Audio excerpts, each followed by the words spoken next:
Vous devez être prêt à vous aventurer dans l'inconnu. Cela signifie que vous devez sortir des choses familières.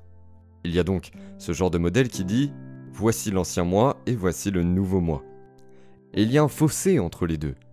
Et lorsque nous ne pensons, n'agissons et ne ressentons plus de la même manière, nous commençons soudainement à nous sentir mal à l'aise. Nous commençons à ne pas nous sentir à l'aise. Ça commence à devenir inconnu pour nous. Et la plupart des gens, dès qu'ils sortent de leur ancien soi, parce qu'ils ne font plus les mêmes choix, ils ne se sentent plus eux-mêmes.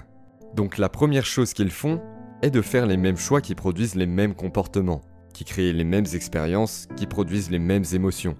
Et ils disent « je me sens bien ». Ce qui semble familier, la personne, le maverick qui est prêt à se lancer dans l'inconnu. L'inconnu est le parfait endroit pour créer, car seul l'inconnu permet de créer quelque chose de nouveau. Si vous et moi pouvons devenir à l'aise dans l'inconnu, le meilleur endroit pour prédire le futur est de le créer à partir de l'inconnu. Maintenant, lorsque les gens commencent à traverser la rivière du changement de l'ancien soi vers le nouveau soi, parce qu'ils ne pensent plus, n'agissent plus et ne ressentent plus de la même manière, il y a littéralement une mort biologique, neurologique, génétique et chimique de l'ancien soi, dans cette nuit noire de l'âme. Et cet endroit inconnu est une vraie valeur, le vrai pas vers le développement d'un nouveau soi. Donc, on laisse l'ancien et on crée le nouveau. Et la prochaine question, la plus importante, est, si je vais créer un nouveau moi, quelle pensée dois-je avoir? Quel comportement puis-je prévoir? Et lorsque vous commencez à imaginer et à répéter une nouvelle façon d'être, vous modifiez votre cerveau et votre corps, sur le plan neurologique et biologique. C'est le modèle neuroscientifique d'une répétition mentale.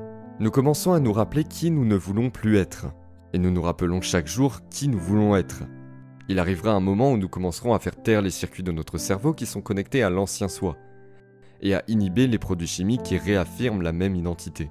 Puis, nous commencerons à allumer et à connecter les nouveaux circuits de notre cerveau qui commencent à installer le matériel neurologique, qui commence à créer un niveau d'inspiration.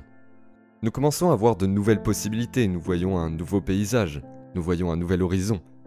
Et les personnes qui traversent la rivière du changement voient de nouvelles opportunités tout d'un coup dans leur vie. Et elles voient des possibilités qu'elles n'avaient jamais vues auparavant. Et les portes commencent à s'ouvrir dans leur vie. Elles commencent à connaître ce « Waouh, je suis tellement content d'avoir été viré de cet ancien travail. Parce que je n'aurais jamais pensé vivre en Chine ou faire des allers-retours à Pékin et vendre des produits. Je n'aurais jamais pensé ouvrir un marché en Afrique du Sud. » Quel qu'il soit pour la personne. Mais elle n'y penserait pas comme son ancien soi. Elle ne peut le voir que comme son nouveau soi.